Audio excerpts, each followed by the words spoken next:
to Canal Day's video series, where history comes to life for everyone. Today's episode, we explore the St. John's Polish National Church in Springfield, Massachusetts. I'm Carrie, your host, alongside my co-host and personal tour guide, Robert Comu, founder of the Historical Tours of Greater Holyoke, as he leads you on captivating journeys through the Connecticut River Valley's historic sites and landmarks. Perfect for families, educators, history enthusiasts, and tourists alike. Step back in time as we uncover the stories that shaped our iconic state of Massachusetts and the stepping stones of America. Visit HolyokeCanalTour.org for our podcast and video series, Robert's tour schedule, and book your own private tours. Explore in-depth information about the historic locations we visit and your plans to experience history firsthand.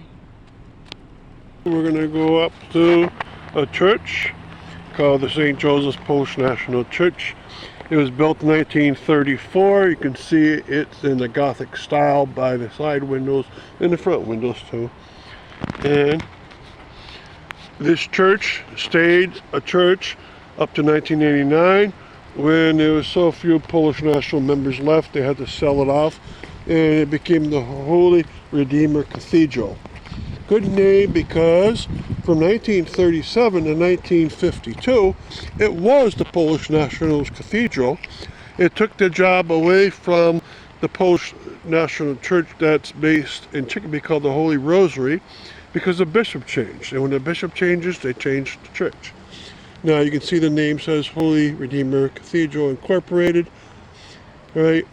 And I think next to it is the home of the bishop. Right next to it, that's why it's connected. So it's a gorgeous little church. And I'll go around the other side for you too. First thing they made here was actually the home, and that's because the bishop or the pastor needed a home, and they made that, and then within months they started making the church itself. You can see the statue of St. Joseph up inside of it. And then it has a very big back. The churchyard at the back is enormous. And that's great for social reasons. All right, now go up to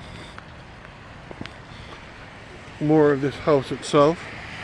Yeah, and you can see it's in good shape because it was only made in 1934, so it's still in viable shape, and that's quite beautiful.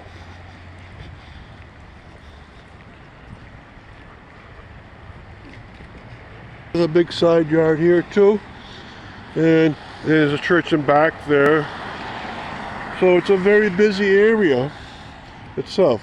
We're on Prospect Street, about the 44 to 37 range. Okay, and remember to check out the page for this website, HolyokeCanalTour.org, because this church will have pictures